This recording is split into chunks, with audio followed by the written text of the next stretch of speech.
Welcome to TWitWoW, the best wrestling podcast made for wrestling fans, by wrestling fans, on the web today. I'm John. That's my cohort and commentary, Ashton. And this is our NXT review. The go-home show before NXT TakeOver Chicago 2 this Saturday. And I got to say, this was one of the better go-home shows. I thought it had a good ratio between matches and video packages. I felt like one didn't really dominate the other, which I think is impressive, given, again, that the TakeOver is this Saturday. The women's match I enjoyed because, you know, the dominant winner of that, you could tell she's really coming into her own. There was a tag squash match. Again, I enjoyed it because that tag team's clearly on the rise. The UK Championship match was freaking amazing. And even the NXT title match, which you've heard some fans say like, oh, it's underwhelming or speed bump or whatever because Lars is still relatively new to, this kind of treatment and he's so green. Like, I even enjoyed that segment. So on the whole, dude, I really have to give this a ringing endorsement because given all the go-home shows that we've seen NXT do over the years, I really feel like this one was quite solid. If for no other reason, again, that UK Championship match, which was just absolutely stellar. So what did you think? Yeah, this was a really, really good episode of NXT. I do have one little nitpick I want to get to then once we get to our first segment. But before we even get to that, I do want to say this was a great episode of NXT. And I enjoyed this episode of NXT more almost because of what it set up. And honestly, we might even think about reviewing next week's NXT because we've got two matches on next week's NXT that I'm very much looking forward to watching. If it really just ends up being those two matches and a bunch of recaps from TakeOver, then it's probably not worth recapping. But, if it ends up being as good of an episode as it's looking like from here, we might just end up reviewing next week's show too, impromptu style. I mean, I would not be opposed to that, but I would anticipate that's going to be like a lot of recap stuff and maybe those two standout matches, which really excited about both of those. But let's get into our first segment, Heat of the Night. I got nothing. I'm going to hand it over to you. What's your nitpick? A very, very minor nitpick, but it is something that I feel needs to be addressed nonetheless. Otherwise, I wouldn't even be bringing it up. Every championship match that we're going to see at TakeOver Chicago has already had some kind of physical altercation between the people defending and challenging for the title. Yeah, you know what? Normally, I like to do a little back and forth with you on these if I could play devil's advocate, but I don't like that either. I'm a big fan of separation, make the people want it. That's why we have a card, right? That sort of thing. I think that the physicality works when it's justified and as long as it's kept as kind of like a special thing. Like if it's a feud that's really boiling over, it makes sense to have the physicality. But the women have interacted physically multiple times now. The tag teams had a very physical interaction tonight.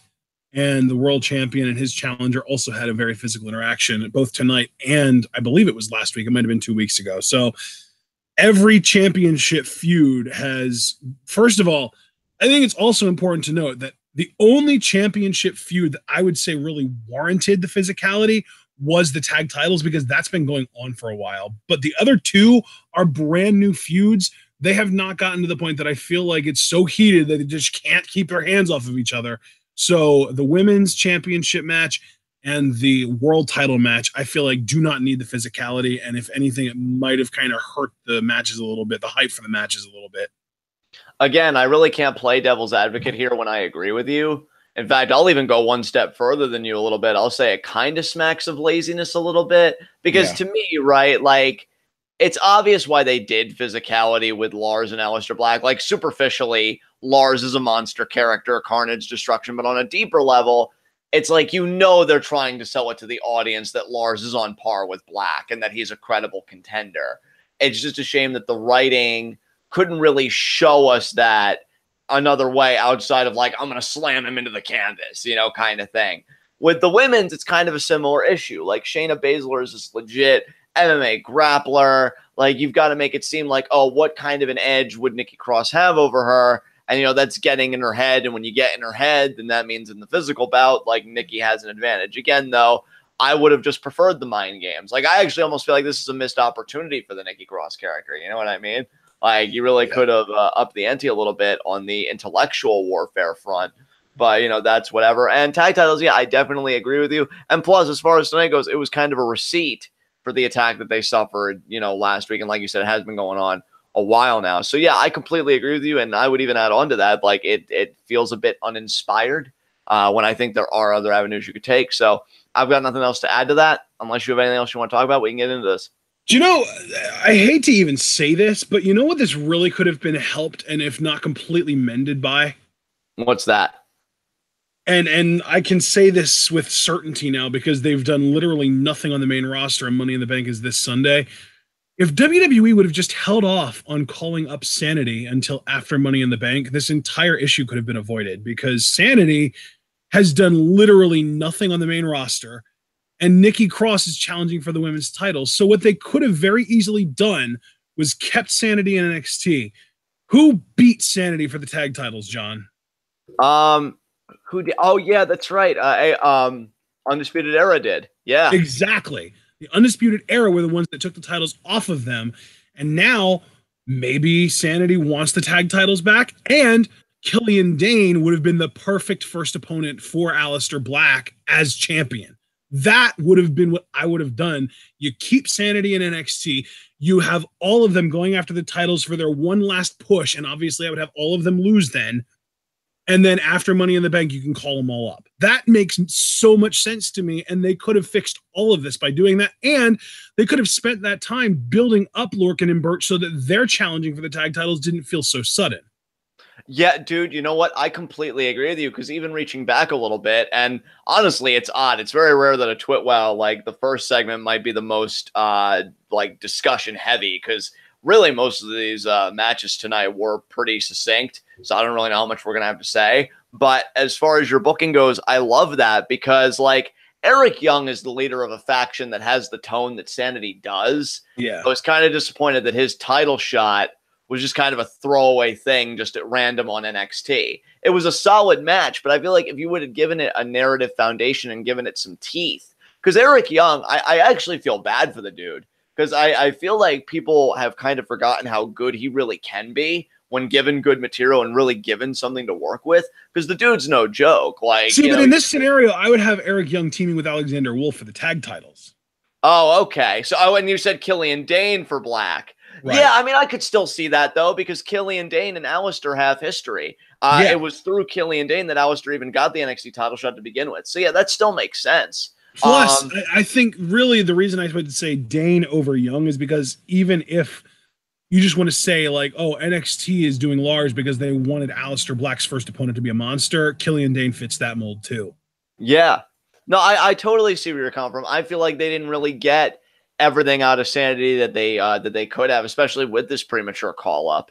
And yeah, I'm totally picking up what you're laying down.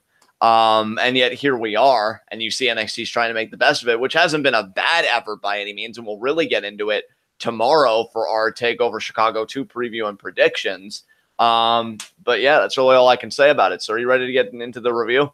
It's actually kind of funny because if they wanted to, they could have had a kind of a schmoz for the tag titles. It would have made it at least interesting because the AOP have done literally nothing on Raw since their debut as well. So we could have literally had a 4-way tag title match between Undisputed Era, Eric Young and Alexander Wolf representing Sanity, the Authors of Pain, and Lorcan and Burch. And Lorcan and Burch wouldn't have felt out of place in that match because of the fact that it would be so many teams that they would have felt like the fourth wheel, but they wouldn't have felt out of place at all. So I think that really the call-ups have really kind of screwed NXT over, and specifically those two teams getting called up, AOP and Sanity, have kind of screwed NXT over and kind of forced their hand into making what looks to be a very thrown together TakeOver Chicago 2 card. But we'll talk about TakeOver Chicago 2 a lot more tomorrow when we actually do our preview and predictions. For now, let's get into this show. All right, let us get into our NXT review. And partner, how do we open this baby up? We open this baby up with the War Raiders taking on the team of Ricky Martinez and Justin Storm. I didn't make those names up, but NXT must have because there's no way those are two guys' real actual names. And as usual, War Raiders dominate, but they did cut a match, post-match promo, And I loved it because they literally just said, they call themselves the Mighty will show you mighty. Yeah, and they lay out, I forget which one of the scrubs it was with the War Raiders double team finisher. And yeah, dude, they brutalized these guys. Really nothing to say. It was a squash match, but when you've got a team like this, like these are guys that their squash matches to me are on par with and exceed the squash matches that Ascension used to have in NXT, because the crowd really started getting into those when it was becoming a theme. And I feel like the Ascension almost got memed into relevance, though. These guys feel legit. They feel dominant, and I think they're more entertaining than the Ascension, too. I would agree with you on all counts. Absolutely. I would agree with you on all counts. And I can't wait for them getting their tag title shot. And again, presumably that will be a TakeOver Brooklyn 4. And I won't say who the champions are because, again, you got to wait tomorrow for that. But yeah, great squash match. Loving War Raiders. And they're facing the Mighty next week. Yes. Fuck yes, that is going to be great. That should main event, and that should get 20 minutes. Like, just let these two teams do it. I'm curious how a heelish TM61, or excuse me, the Mighty, I still got to get used to it, are going to stack up against the War Raiders, who, yeah, they're babyface, but I love that these guys just don't give a fuck. Like, they just It's so funny, too, because I wouldn't have even said a heelish the Mighty. I would have just said the Mighty, because really the Mighty might as well be a stand-in for heelish TM61. Like, when TM61 started getting heelish, they became the Mighty. Yeah, that's very true. Very true. So great squash match from the War Raiders, and yeah. I know. I'm just smiling ear to ear, and I'm all giddy because the next segment was the Undisputed Era with Adam Cole. Yes, yes, the wonderful, the magnificent, God's gift to the earth, Adam Cole.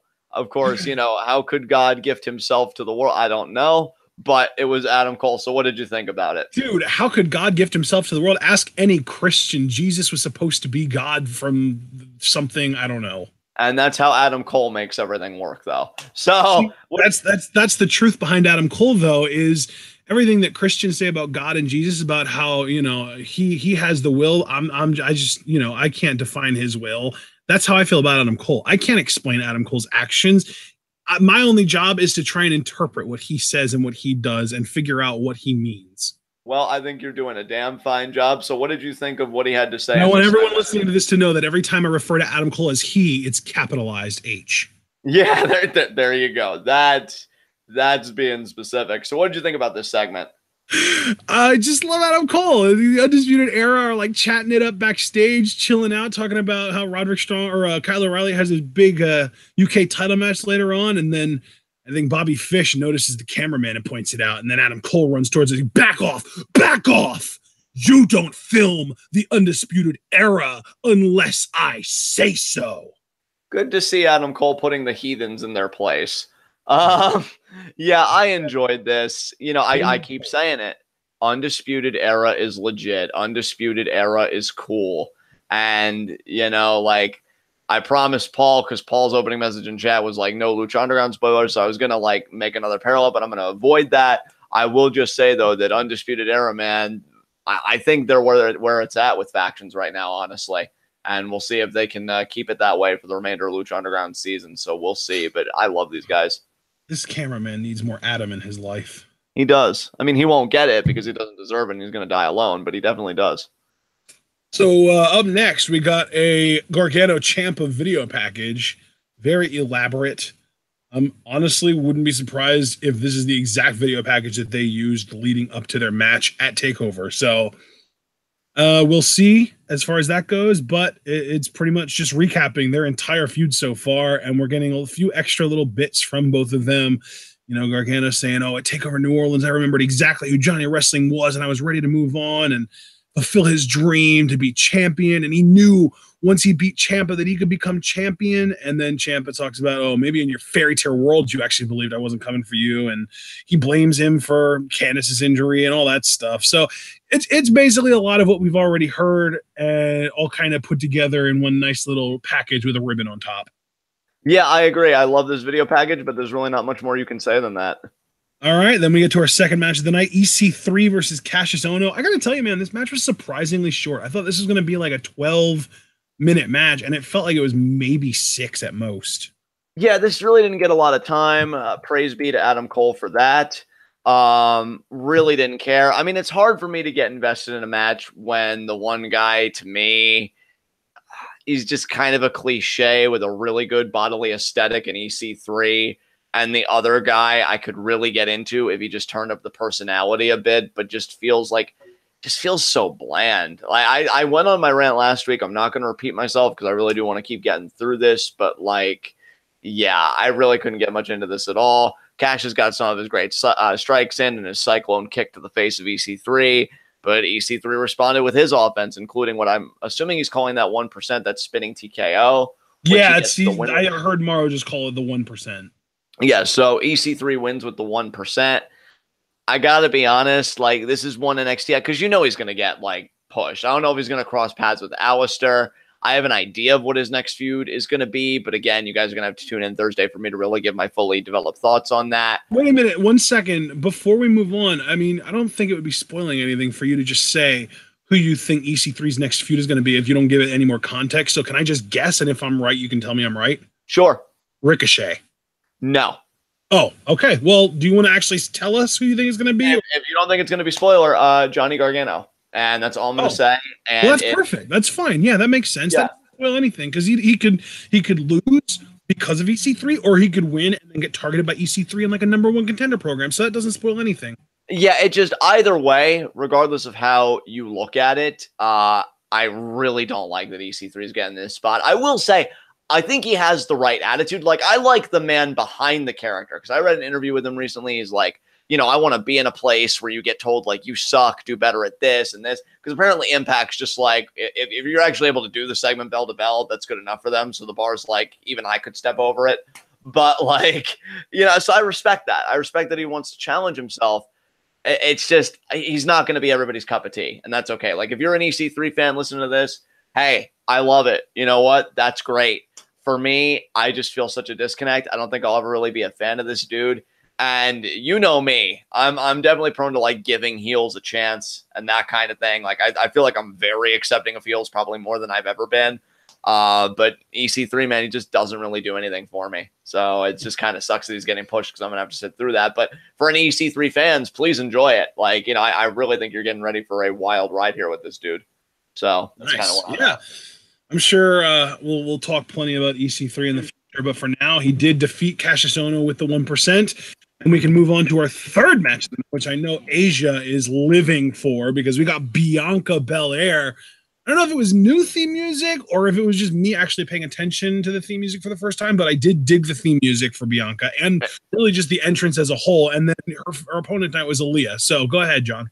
Yeah, first of all, partner, and I say this with all due respect, but just to answer your question, it was you paying attention because that's been somewhat of a newer theme, but she's had it, I think, for a few weeks. I like it too. I think it suits her perfectly. And I got to tell you, man, I didn't expect this to happen because I remember her being so critical when she first came in, but I'm really digging Bianca now. You can tell, I think she's getting a lot more confident in ring. I'm not saying she's ready to put on 5-star clinics with Kyrie or whatever, but she's growing, which is what developmental's about. She's in the right place. And I have said repeatedly that if they take their time with her, and they push her gradually, not above the talent level. And you could see she's kind of climbing the ladder because of a segment that happened later, which I was really excited about. She could really be something special if they don't rush it. I'm excited for her future. I'm excited about women's wrestling, honestly. I'm really starting to get butt because between the EO news, separately from that, watching Ginny matches, I've learned that I fucking love Ginny now, apparently. That's a development in my life. Bianca's amazing. Women's wrestling is doing all right, dude. It's a lot of great stuff there. Bianca dominates. I feel bad for Aaliyah. I feel like she comes back every few months with either a new look or attitude or whatever. I'm going to try this.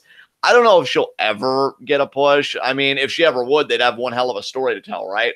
I tried and failed, and then finally I got to this point.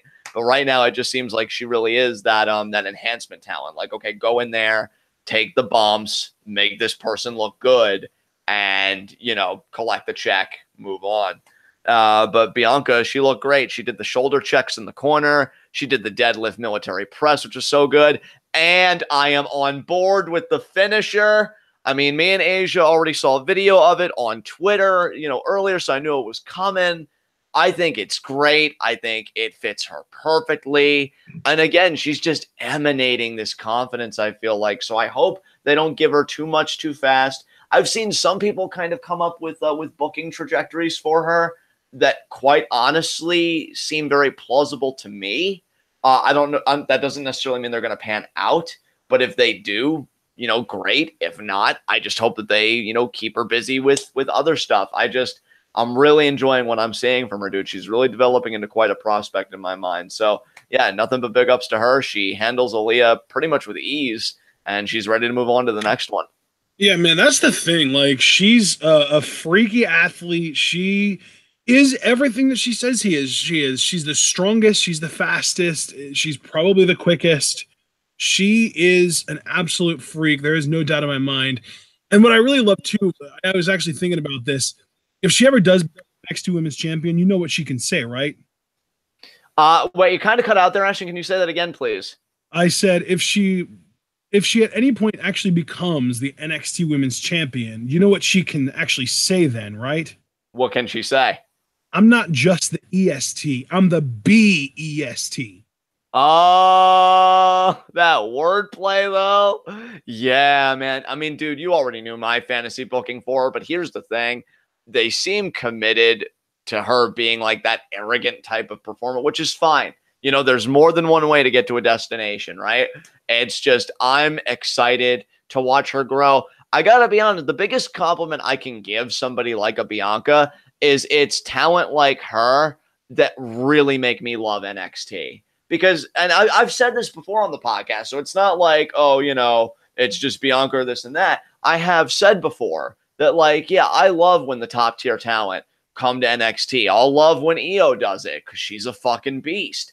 But to me, the true beauty of NXT is really watching a talent find themselves and blossom the way we saw Bo do it and Big E do it with the 5 gimmick and stuff like that. Like, it's so much fun to watch that light bulb go off in their head and be like, aha, I've got it. And then to see them grow off of that, and I definitely get that vibe from her, and it's awesome. So yeah, great job, Bianca Belair. And again, there was a segment later in the night that I'm really excited that that's a match that's happening next week. So yeah, let's unless you have anything else you want to add, we can move on. No, I don't have much to add, man. I'm definitely excited for the future of Bianca. I just hope she doesn't get pushed too soon or called up too soon. You and me both. Again, you and me both, because I'm telling you, if they push her too soon, and and I say this with all due respect, at the present time, if they would push her above her talent level, you're taking all that promise, and it's DOA to me. Like, you have to really be tender with the coal if you want to get your diamond at the end of it. Just keep applying the pressure consistently, and we'll just be fine. Don't rush it at all. So what came after this? After the Bianca squash, basically, we got a video package for the women's championship match. Shayna and Nikki just kind of going over their whole thing that they've had, where Shayna's been this dominant heel, and she talks about how best thing about winning the women's championship was coming backstage and seeing the looks on everyone's faces, and talking about how if you step to me, you're going to get slapped with reality. And then, of course, Nikki Cross showing up and talking about chaos and how chaos is going to lead her to the championship. Yeah, the nice video package. Not really much I can say about it because I don't really like commenting on video packages at length. Plus, it's highlighting a feud that we're going to talk about, tomorrow at length. So we can just move on. Tell you what, man, Nikki Cross can cut a hell of a promo when you let her. It's just one of those things where I know she's a damn good performer. I'm just waiting for her to kind of shed the gimmick that she's currently in and, maybe become more of an actual human being than this caricature. Well, what's funny, dude, is like, I agree with you that she can cut a good promo when you let her. And it just really shows me that this gimmick could have been something else. If you didn't go over the top Looney Tunes, like, it's crazy Nikki Cross, everybody. And you just I am so sorry, Paul. I wasn't even going to do it. John did it. Don't blame me. Oh, I didn't know that was one of Paul's things, because I know what was the I original feel like thing? Paul calls us out every single time we do that as like, oh, we're not going to get through an episode without them doing that. So I was going to try not to, and then you did it. So Well, I mean, it was originally my thing, so it makes sense. And as far as you go, Paul, just have a cheese and onion sandwich. So, yeah, I mean, I agree with you. She can cut one hell of a promo. It's just I really wish that they could have done a better presentation of this type of character rather than going the caricature route. But that's really all I could say about it. I'll save the rest of my remarks for tomorrow. all right, well, then we got our Kathy Kelly interview with Dakota Kai. Dakota talks about how happy she is that she was finally able to stand up to Shayna in the ring and how close she was to the women's championship. She also says that if she gets another chance, she feels like the outcome of the match would be very different. And that's when Bianca shows up. Yeah, Bianca showing up and being like, why are you interviewing her? You should be interviewing me. Did you see what I just did out there? And then she goes through like, I'm the strongest, I'm the quickest, I'm the best, and like all that stuff. And pretty much like, I'm nothing like this weak, pitiful Dakota Kai that failed against Shayna Baszler. And Dakota, once again, because she said it to Vanessa Bourne, and now she's saying it to Bianca, like, oh, I'll let Shayna get away with that because she's my bully, but I won't let you do that. You certainly talk a lot. Why don't you show me what you got next week? And then I love Bianca's retort because she's like, oh, I like that, but you won't. You won't. I see you. And then she just kind of walks off. So that's another thing that we might be underrating with Bianca is like, oh yeah, she's this physical freak and she's the strongest and the fastest and whatever. Definitely the most explosive. There's no doubt in my mind about that. But what we haven't really talked about is that she's already one of the best promos among the NXT women by far. I just like that retort, man. That clapback. I'm not even talking about that line because that line was probably written for her. I'm talking about her delivery and her charisma and her energy during promos. Yeah, I would agree. Again, like the word I would use is like it's a swagger about her. Like you could really tell when she speaks, she believes what she says. And I feel like those types of performers always really pan out well in the long run. And, just kind of throwing back in Dakota's face like, oh, I'm team kick. I'm going to kick. Yeah, no, you won't. Just letting her know you ain't going to do shit. I think she even told her, like, you're not going to do anything. You're going to do nothing. And, yeah, like, Bianca's just feeling herself, man. And I love it. I love just watching her develop into this performer. It's great. Yeah, she's definitely got the most upside among the women right now. Absolutely. All right, up next, we had our fourth match of the night, and boy, was it a doozy. Kyle O'Reilly versus Pete Dunne for the UK Championship. Can I just say, I absolutely adore both of these performers. Like, in the ring, two of the best in the company, and Kyle O'Reilly's facial expressions are second to none. Dude, you know what? I've been meaning to do this, and goddamn, this match was so fucking good. I'm gonna use this pulpit to do this. I owe Kyle O'Reilly an apology because, like, I always do. Yeah, no, I'm giving this man an apology. I'm apologizing for something, folks. This is TWitWoW fucking history right here. Wow. Because, like, yeah, even Owen Wilson came to see it. Because, like, I always knew the guy was exemplary in ring. Like, that's not the apology. But I'm gonna be honest. I pigeonholed him as like that early ROH stereotype where it's like, oh, you can do a bunch of moves, but you've got the personality of a brick. We can say it, John. We can say it. Vanilla midget. Vanilla midget, right? This dude has charisma coming out of every orifice of his body. Like it's amazing to me because whether it's the body language, especially in the face, right? Or like his delivery of lines, like who could forget, how dare you? Just so good. This dude is so good. And really, like, we're always talking about like that next Kurt Angle, right? Like who's great in ring, but who's got the charisma to match. And I like Chad. I love Chad, actually, especially when they're serious about Gable. But like Kyle O'Reilly, though, you put that dude on SmackDown and you have him stand up to a guy like Samoa Joe, or even if you want him to be the heel and go after a guy like AJ or something, I feel like that's entertaining shit waiting to happen, dude, both in the ring and out of it. I don't know, man. I just really have to apologize to Kyle O'Reilly because I severely underestimated this dude's charisma And for the past few months, I have just been proven wrong, which, I mean, that's obviously the norm around here, but I've never been happier to be so, because, like, wow, just what a great performer.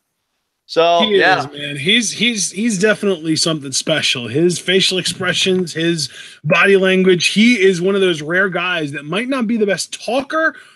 He kind of Randy Orton-esque in that sense. He's not necessarily the best talker, but he gets all of the little things right when he cuts a promo that aren't just about the talking. He gets the body language right, the facial expressions, he emphasizes all the right word, that kind of thing. Like, he just knows how to convey his message, even if he's not necessarily like the most interesting guy cutting a promo. And I think in the ring, it completely shines through. well, I gotta say, in his defense, like, even in ROH, when he was like pursuing the world title, and Jay Lethal was going on his monster run, that one show that we actually covered, and when I was really big into Adam Cole at the time, and now I feel like the script has flipped, and Kyle cuts that promo backstage afterwards where he's like, Cole, you son of a bitch. And he's raging, and you could like see it in his face, and you could see that like he was heartbroken that Adam Cole, with the whole Future Shock connection, had robbed him. Like, this dude, you put him in any kind of a situation, like hypothetically, if we would call him up to the main roster and like you would put him with Miz, who's on his like 12th Intercontinental Championship reign or something, like, I could see those two making magic together, because I think O'Reilly has the charisma where even if it's not like you said, I think a Randy Orton is an apt description. So even if it's like at that level, it's still good enough that you could get some worthwhile segments out of it. And really, just to take it back to this match, if we may, sweet mother of God, what about? I think this is the best UK championship match I've seen since Dunn Bate 3 on that one episode of NXT that went way over time. This was really good. But you know what? Before I really come unglued with my favorite spots, I want you to talk about this more. What did you really like about this match? Before I even talk about the match, I also want to point out Kyle O'Reilly is this good, and he isn't like old. He isn't like one of these older indie guys like 36, 37, 38. He's still 31 years old, and he's been around for what feels like forever. And yeah, he's still got, and he just turned 31 a couple months ago. So it's not like he's like an old 31 who's getting ready to turn 32 in a few days or something like that. Like, he's legitimately on the younger side, and he's got upside, and he's got charisma, like you said, and he's damn good in the ring. We know that. Him versus Daniel Bryan is a dream match that I want to see in WWE.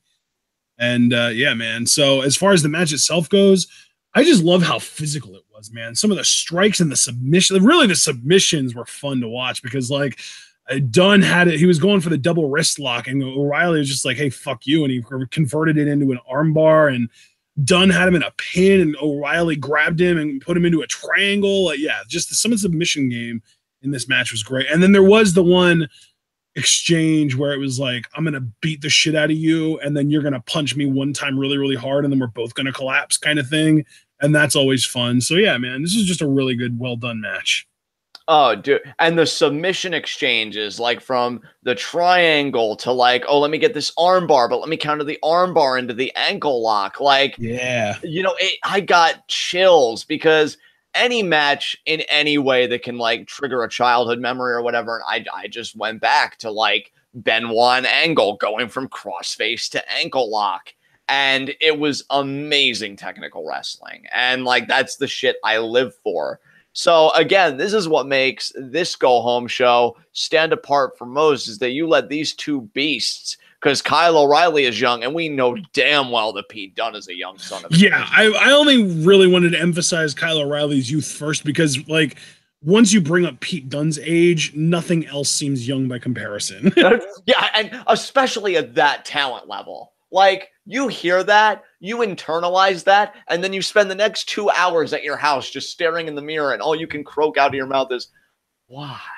Because it's just like, God, no clue what we're talking about right now. Pete Dunne's only 24 years old. Yeah.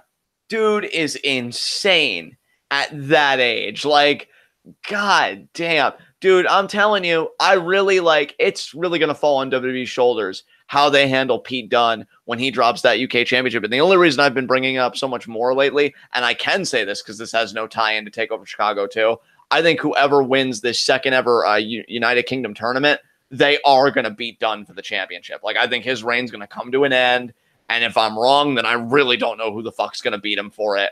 But what Dunn does after the fact, honestly, he had an interaction with, with Adam Cole, like post-match. Maybe he'll go after the North American Championship. If everybody from every walk of life can go after the UK title, I feel like it's only fair.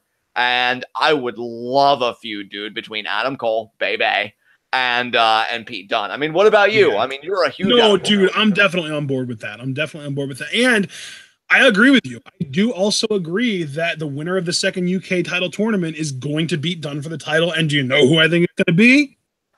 Travis Banks? Yes, sir.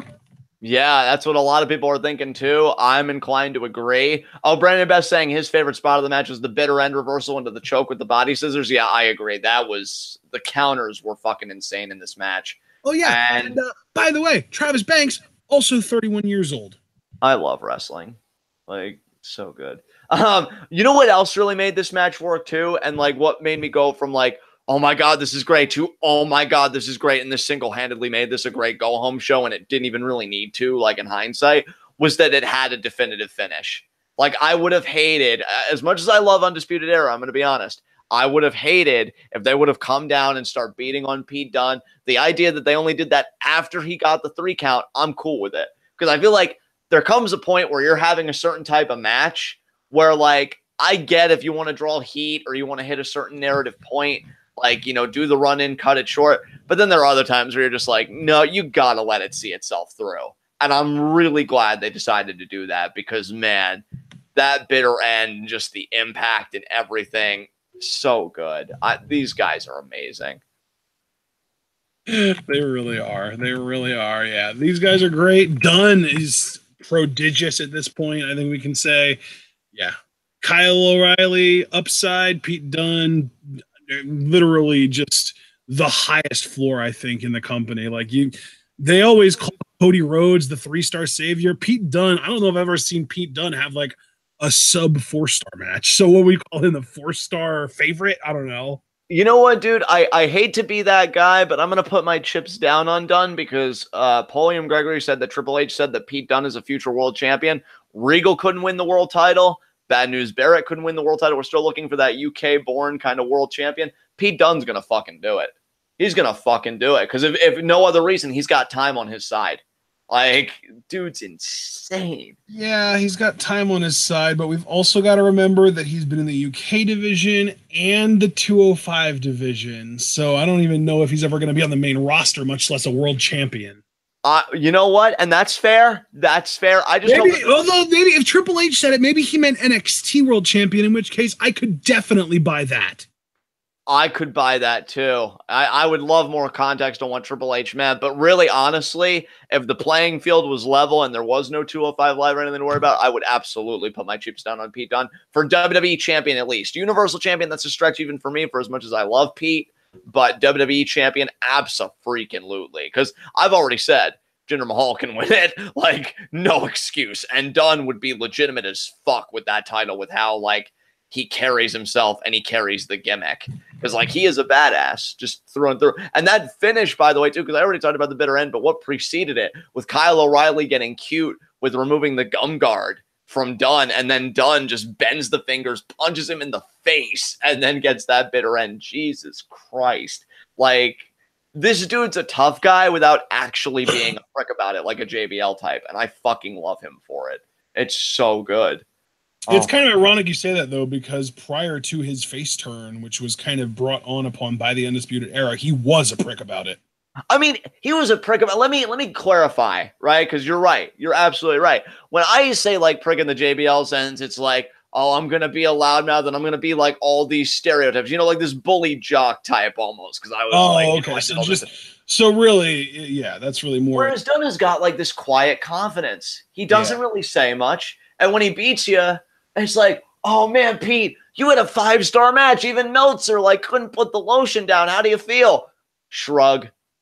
Move on to the next one. Yeah. I love it. I love it. Oh my God. Is Pete Dunne your spirit animal? Dude, he might. I mean, here's the thing, dude. Like, I love gimmicks. And I was even thinking about this today. And I'm not going to get into my whole thought process because that would be a separate podcast. Nobody gives a shit about that. But like, I love guys that even when, to use that cornetism, right, the toothpaste is out of the tube, they'll still make it seem like the most real thing on earth. And done in the ring and out. Because, like, when you're that good, he's not overly boisterous. Like, I feel like he has a real human reaction. If nowhere else, what you'd probably see in, like, MMA or whatever. Just like, shrug, I knew it was going to happen. I'm better than this guy. Where's the next one? I love it. He's so fucking legit. It's so good. Of course, Undisputed Era run the ring. Why I think Dunn and Cole might do something. He popped Cole in the freaking mouth. Like, yeah. Not only that, but then he and Cole continued brawling to the outside while the two tag teams fought it out on the middle of the ring. I gotta ask, did you gasp or did your heart skip a beat when you saw Cole really get forearmed like that in the face? No, because I'm perfectly aware of his face's structural integrity being greater than that of most human beings. You know, anymore I just feed you because I'm like, okay, what is it? Just what's the spin gonna be? And that did not disappoint. The only spin you need is that Adam Cole's existence allows the world to keep spinning. Oh my God. Birch and Lorcan. You know, I want to get behind this team more. It does feel a bit rushed. I'm glad they're getting the spot. Yeah, and the funny thing is, if you remember, I'm curious if anybody remembers this, and in which case it's my word against, like, I guess everything. But I even said, like, in our retro NXT reviews that I thought Lorcan and Birch would make a good tag team. And absolutely. I mean, that wasn't even that retro. That was just like a year or two ago that they were fighting each other. Yeah. And, like, I think even before they were fighting each other, though, because I would see them both compete, like, separately in their own singles matches. And I'm like, you know, if they've got nothing to do, throw them together in a tag team. So it's funny that, like... Yeah, I remember you saying that. Yeah, you're right. Yeah, it's funny that I was, like, an early advocate of this, and I've almost got, like, buyer's remorse, because it's not that I don't like the team, it's just I don't like the timing. Yeah, it's not. The problem isn't that they're a bad team. The problem is that they're a new team getting pushed to the tag titles way before it feels like they should be. Yeah, that's exactly it, Ashton. You articulated it perfectly. I am happy for these guys that they're getting on a takeover. You know, especially Lorcan, because I feel like the dude's so good, and he's only really now getting this chance to do what he does. And I've always liked Birch. I almost feel like Birch is kind of underrated in a way. So happy for the dude. Martin Stone. That Martin Stone, yes, exactly. So it should be. Actually, you know what? No, I won't say it. Got to save it all for Thursday. But they do. You almost spoiled a prediction. Not necessarily spoiled. I was gonna, like, kind of give my hope, but you know what? I like saving all that for Thursday, just in case. I never want to misspeak. So yeah, they stand tall over Undisputed Era. They do the whole belt motion thing, and yeah, that ends that segment. So what came after? I'm guessing, right? Alistair's talking segment, if I'm not mistaken. Well, we did just get the announcements. Dakota Kai versus Bianca Belair and War Raiders versus the Mighty next week. Nice. And then Aleister Black. Yeah, dude, I'm going to let you go first on this one. What did you think? Well, Aleister comes out and he says, oh, Lars thinks he's got my number. He caught my strike, the one strike that I've used to knock all my opponents down. And I got to admit, that rattled me. But nothing is too powerful. Lars's carnage is not imminent because he will simply fade to black. And before we even talk about Lars when he comes out, I just got to say, this fade to black catchphrase has a very rest in peace vibe to it. The crowd says it along with him. It's got that, like, promotability. It's got, like, the merchandising all around it. Like, fade to black is going to be a big freaking deal in the long run, I think. Yeah. You know, God, can I really say it? I think I can. I think this is a safe enough space to say it. I almost feel like, I'll tell you how I can say it, where it's true and I don't think it's hyperbolic. In this current climate of wrestling, where it's not the 80s or 90s anymore, and we even call it, like, the reality era, I think Tommy End is an improved upon product of, like, the Undertaker blueprint. Because, like, it's not this ridiculous, like, zombie gimmick, right? But he still has this, like, aura that, like, you associate with a Taker. Again, I agree with you about the fade to black, the look, the music, the entrance. Like, he hits all the beats, but without the narrative suspension of, oh, this is a dead guy. No, right. This is just a guy that's really badass and happens to dabble in some eccentric shit, to put it, to put it nicely.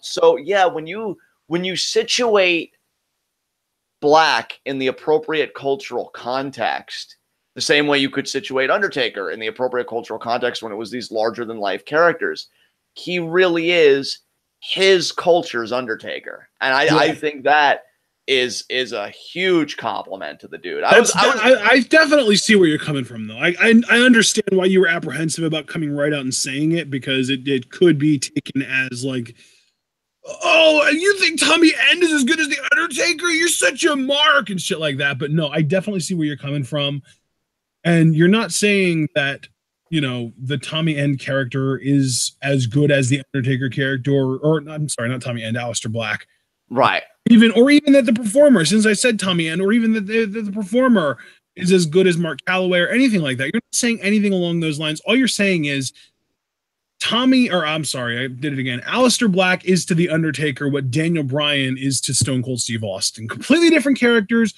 separated by 20 years of time, but filling the same role. Yes, absolutely.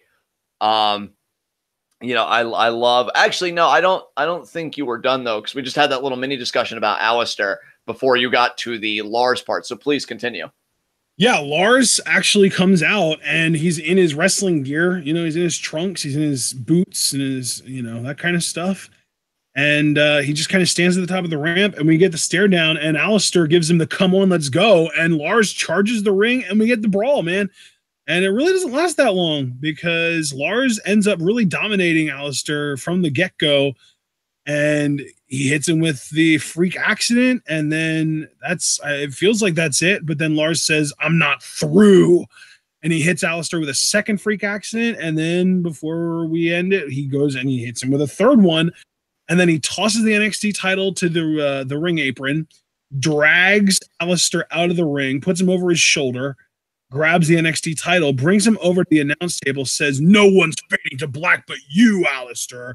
And then he lies Aleister's near lifeless body over the broadcast table and tells him, you will fade to black, Aleister. And then he stands up on the announce table and he holds up the title. And then he says, this is your reality in Chicago. Yeah, dude. So wait, before I take the reins, what did you think overall about this segment?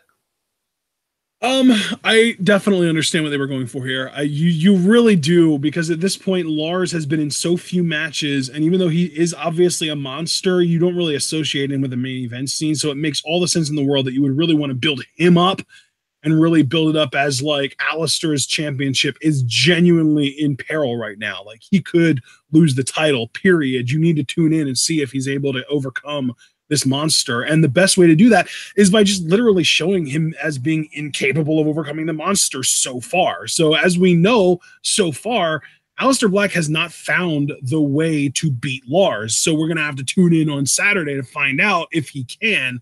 That's the whole thing, is they're trying to get you to watch TakeOver. That's what this segment was trying to do.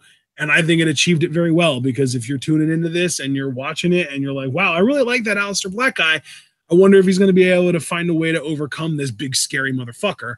And you'll want to tune into the TakeOver. So from a marketing perspective, that's all this was supposed to do, is just get you into the TakeOver. And I think it succeeded on that level. And it also did really make it seem like, oh my God, like Lars is being built up as super strong. So even if you're like the Smirk type who doesn't think of it as Aleister Black can totally beat Lars, he just needs to figure out how, from like a kayfabe perspective, you might be thinking like, oh my God, they're building up Lars as this monstrous beast. Are they seriously going to have Lars be like NXT's Brock Lesnar and just dominate Aleister in 10 minutes and not even that, and win the title and just go on a monster run with it? So like, this segment created doubt in the minds of marks and internet marks alike. And I think that that's what it was trying to do. So I think it achieved exactly what it was trying to achieve. You said everything perfectly. I think if I were to add anything, it'd be a detriment, honestly. Well, that's a shame. I wanted to hear what you had to say. Well, yeah, no, you sometimes like sum up a segment so perfectly, and even your thoughts about it are so perfectly stated. I'm like, oh God, that's like, I'm just going to ruin it. But no, I really loved what you said in just that soundbite of like Alistair not having found the way to beat Lars. Because I love that like they make us care for the Black Mass outside of Black Mass out of nowhere, like we've seen happen with the RKO in recent years. Like, can he hit it? Yeah, can he hit it? Like, I feel like, and again, I got to be careful with my words again tonight because I feel like I have these good things I want to say. I just never know how to say them. Like, it's great that a finisher is fun, right? And explosive. Like, I love the RKO. I love the Black Mass. But it's always interesting when it's like, but can it beat that guy? Hell, can it even be hit with that guy? I think one of the things that made the Brock Lesnar Big Show story so great back in 2002 was, can Brock Lesnar even F5 the Big Show, let alone, you know, suplex him and stuff like that? Like, can he lift the Big Show, period? Because lifting, that's like everything that Brock did at the time. And, you know, that first segment. Picks things up and puts him down. Exactly. But, you know, like that first segment where Lars catches the Black Mass. That's a powerful segment because this finisher that we've taken for granted of, oh, here it comes. And then you see this and it's like, oh, shit. Like, I've really got to give NXT credit where I can say that maybe they've been a bit lazy in their presentation in some areas. They have protected the fuck out of Lars and made him look from a narrative perspective totally ready for this spot. And I think that's a testament to the NXT machine at work. And I'm curious if Lars, you know, can deliver. I think he can, because I think I know what kind of match that they're going to want to tell. And it's funny, right? Because, and I can't believe this, I actually think I'll be able to make this work. Today, I watched back in 2004 from Bad Blood, Benoit versus Kane for the world title. And the story there was, can Benoit even lock in the crossface? And in that match, I mean, spoiler alert, but it's been like 14 years, so your fault. You know, he could, but Kane powered through. So then in the end, he adapts and he does like an Oklahoma roll. And that's how he wins. Now, I don't know. I wouldn't be surprised, you know, like if the Black Mass doesn't even happen necessarily. I don't know where they're going to go, but I definitely think the story is going to be Alistair wanting to hit it and Lars seemingly like having a counter at like every turn. I could see that being the template for their match. And if it is, I think Lars is going to get through his first big main event thing just fine. Not talking about winners or losers. Again, that's tomorrow. But as far as like both performers putting in a good performance so that they can keep their spots respectively, yeah, I think Lars is going to pass because I think it's all about the template you go with. And I could see that being the template. So I'm actually looking forward to what they do here. Yeah, man, absolutely. I'm looking forward to the show. And more importantly, I'm looking forward to our premium predictions. Yes, dude. I'm always stoked for those around this time. It's going to be great. Yeah, tomorrow evening at 8 p.m. Eastern time. Yeah, everybody be there. It's going to be freaking awesome. So, with that said, do you have anything else you want to say about this, Ashton? Let's move on. All right. Well, before we do high spots and low shots, you guys know we usually do plugs at this point now. So, guys, please check out the description box. We have our Teespring store. We sell all kinds of merch. We sell TWitWoW inspired merch. You know, I'm a TWitWoW guy. I'm a TWitWoW girl. We have Scum Squad merch, including a Scum Squad mug to collect all of your enemies' tears. We have a Braun, I'm not finished with you t-shirt, which, you know, you would just look fierce in. All sorts of merch. Check out the Teespring. Patreon, biggest deal we got going on there, of course, is the Discord. That's $3 a month. I think it's a great thing to be a part of. You know, all the TWitWoW faithful kind of convene together for Raw, SmackDown, and other stuff. It's a great time. And if you pay for Discord membership for $3 a month, that money accrues. So the formula I always like to use, you're a Discord member for 10 months.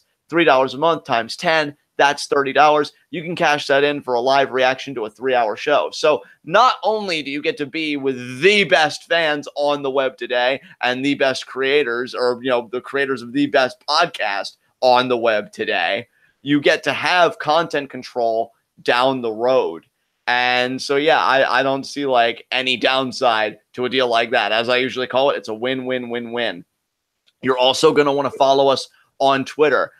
For me personally, I think following Ashton is crucial if you love what we do, because Ashton's pin tweet is a commentary schedule pretty much for the month. Right now we're in June, so it's like all the commentaries for June. Do the same for July, so on and so forth. So if you want to stay abreast of like what we've got going on, or even scheduling changes, because like a wrestling card, we are subject to change.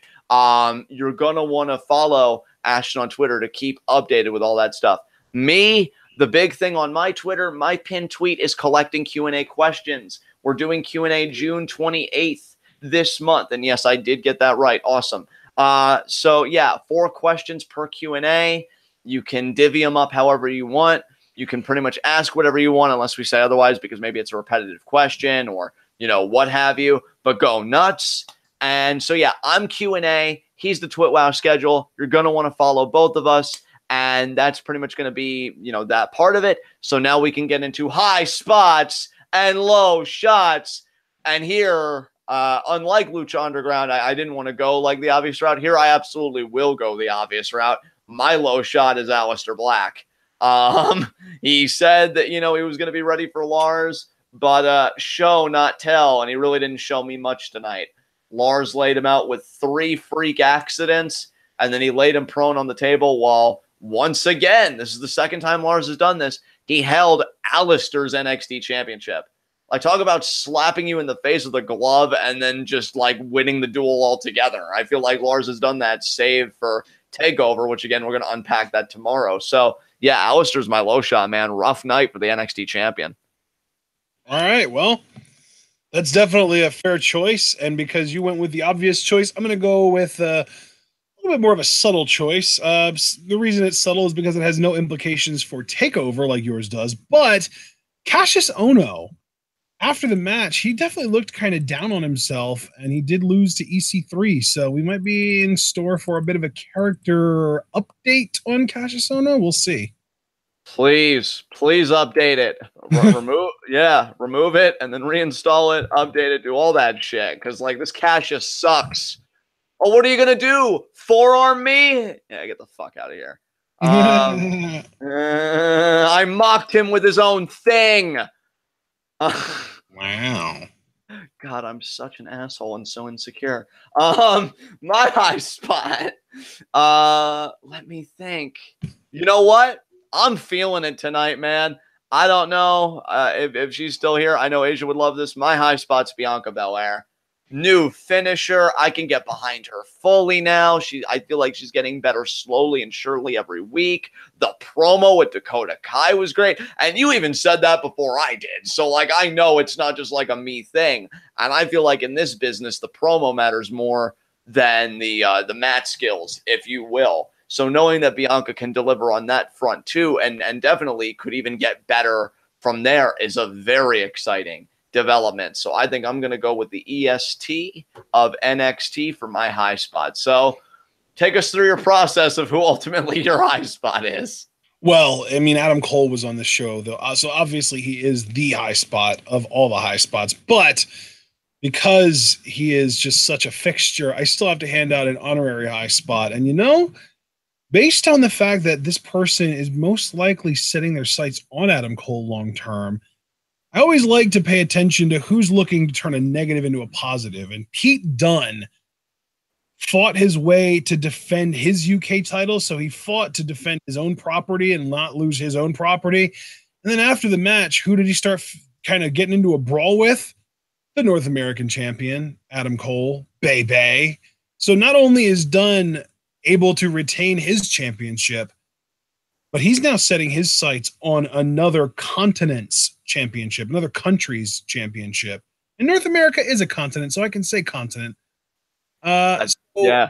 Dunne is my high spot because not only does he successfully defend his UK title, but then after the match, who does he end up in a brawl with? The North American champion, Adam Cole.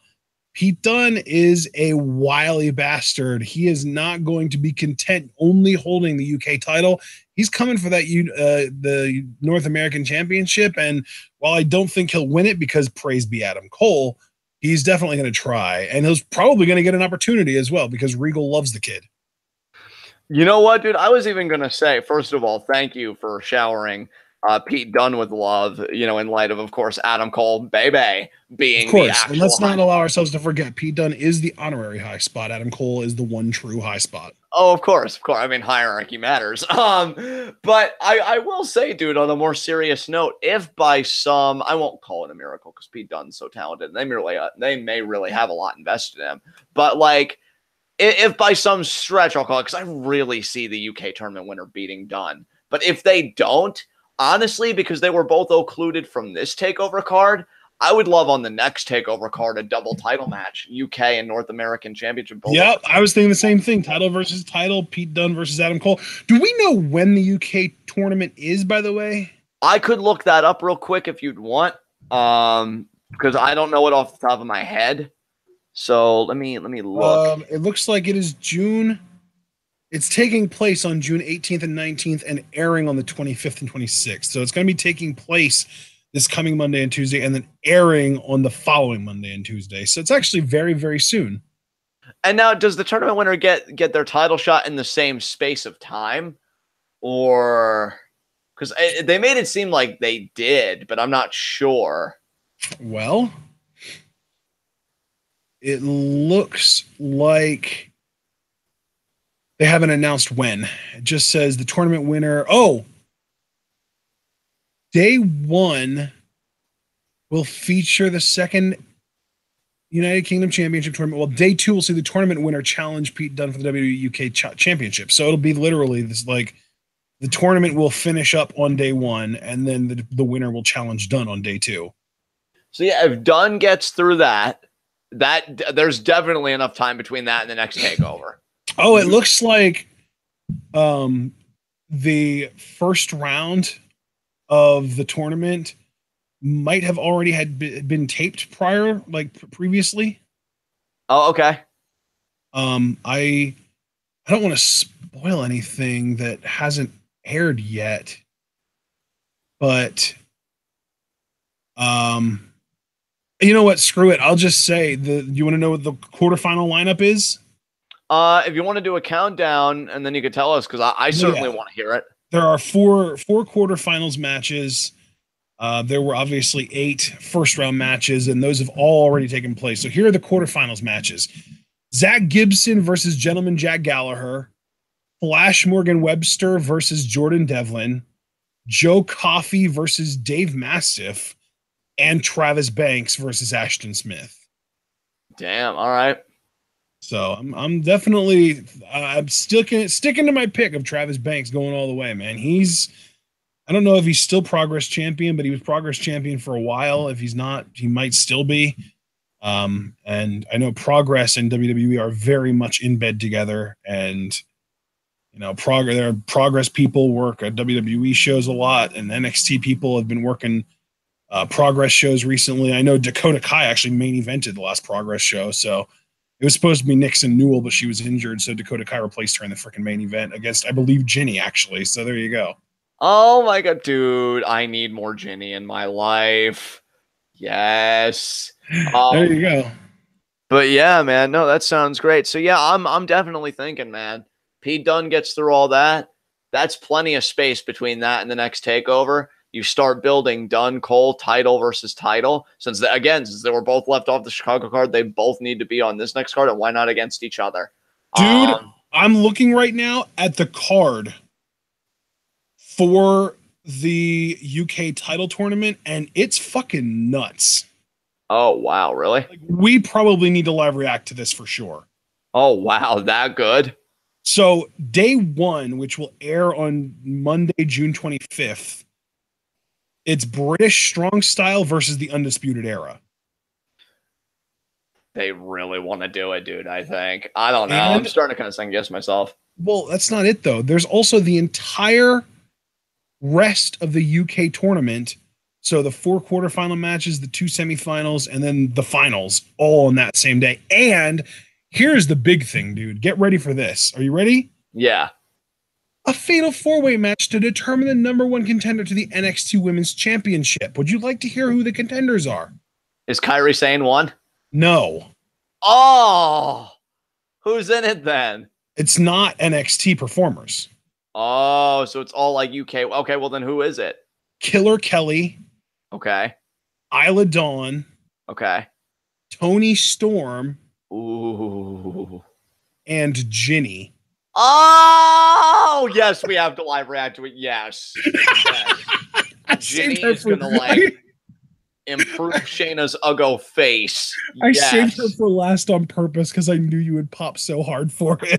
You know, dude, I had a sneaking feeling like, is Ginny in it? But then I'm like, no, Ashton wouldn't do that to me. And then when you said her, I'm like, yes, validated. Oh, dude, yes. I like Tony Storm, but I gotta be honest, in the little I've seen of Tony Storm and the little I've seen of Ginny by comparison, I definitely am a bigger Ginny fan. Like, and then, but here's the thing though, dude. The following day on the Tuesday, the 26th, then we've got Pete Dunne versus the winner of the tournament.